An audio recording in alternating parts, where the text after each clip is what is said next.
Hey everyone, and welcome. Starting a family is one of life's biggest dreams, right? But the road to get there isn't always the same for everyone. Today, we're going to explore two very different paths toward that dream and really get into the unique emotional roller coaster that comes with each one. We all know that trying for a baby can be an emotional whirlwind. But what happens when you bring in vitro fertilization or IVF into the picture? Does that roller coaster ride get steeper? Are the highs even higher and the lows maybe a little lower? That's the big question we're diving into today. Okay, so first up, let's talk about something that pretty much everyone on this journey knows all too well: stress. And while it's definitely a part of both paths, the kind of stress and just how intense it is, well, that can be a whole different story.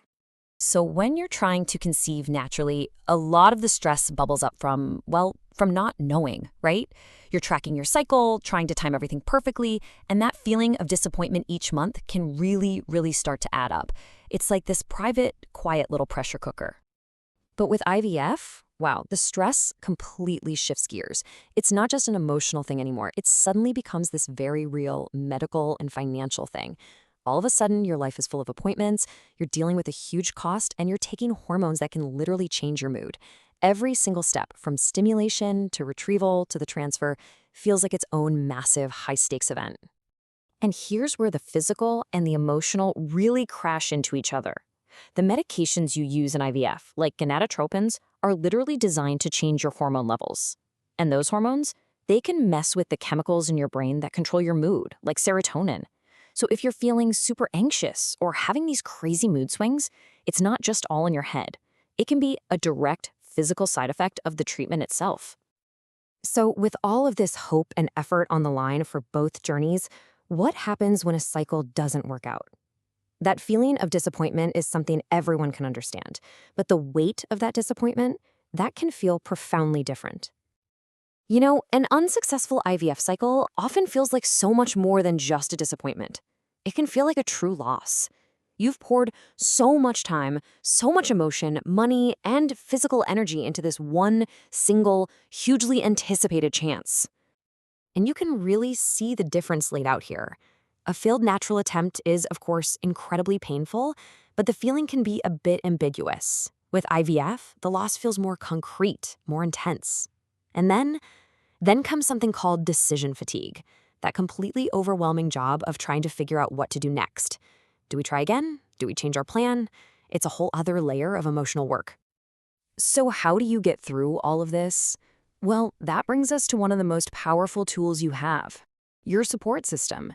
And as you can probably guess, the role of your support circle becomes even more crucial during the IVF process. Look, support is always a big deal, right? But when you see it like this, you realize just how much the demands of the IVF journey, both emotionally and practically, crank up that need. At this point, a strong support system isn't just nice to have, it's absolutely essential.